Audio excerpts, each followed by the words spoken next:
भाई स्टिंग आ गया। कौन कौन से? देखिए, पहला तो इन्फोसिस है, वो तो एक ऑब्वियस है, नो ब्रेनर है। ग्रीन ले रहा हूँ इसको क्योंकि गैप अप होगा इसके लिए। कल 1% नीचे खुला, एडिया 2.5% ऊपर है, 3.5% के करीब का गैप अप मिलना चाहिए। 3 साल के बाद बायबैक आ रहा है। 10 अक्टूबर 2022 को इन्होंने बायबैक दिया था। अच्छा, 2-3 चीज़ें देखनी होंगी। पहला तो टेंडर बायबैक है या ओपन मार्केट बायबैक है। ओपन मार्केट बायबैक है तो कोई सेंस ही नहीं है उसकी। टेंडर बायबैक है या नहीं। वैसे मेरे ख्याल से इन्फोसिस ने पिछला बायबैक तो आई थिंक टेंडर वाला किया था।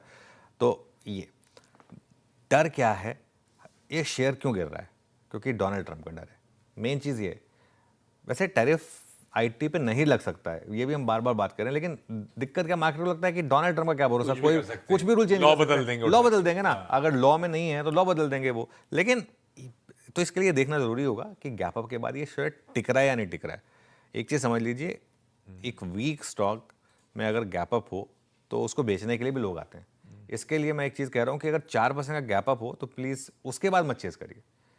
आपके पास आज शॉर्ट कवरिंग हो सकती है, यहाँ पर बहुत लोग शॉर्ट हैं इन्फोसिस में, आईटी में। हर कोई ये सोच के बैठा है कि कभी ना कभी वो आएगा तो वो मौका मिलेगा, लेकिन एक बड़े गैप अप के बाद बाइंग नहीं बनती है। लेकिन आज ये मार्केट को सपोर्ट करेगा। 200 वीक मूविंग एवरेज पर भी है इन्फोसिस। देखिए, इवेंचुअली अगर भारत और अमेरिका की ट्रेड डील हो गई और अगर आईटी पर अगर कोई ऐसा डर नहीं आया तो फिर ये आईटी स्टॉक्स में बहुत मैसिव रैली आएगी। लेकिन उसका हम वेट करेंगे। अभी के लिए सिर्फ बायबैक की वजह से 10% नहीं चलेगा स्टॉक, 4% चलेगा, 10% नहीं चलेगा।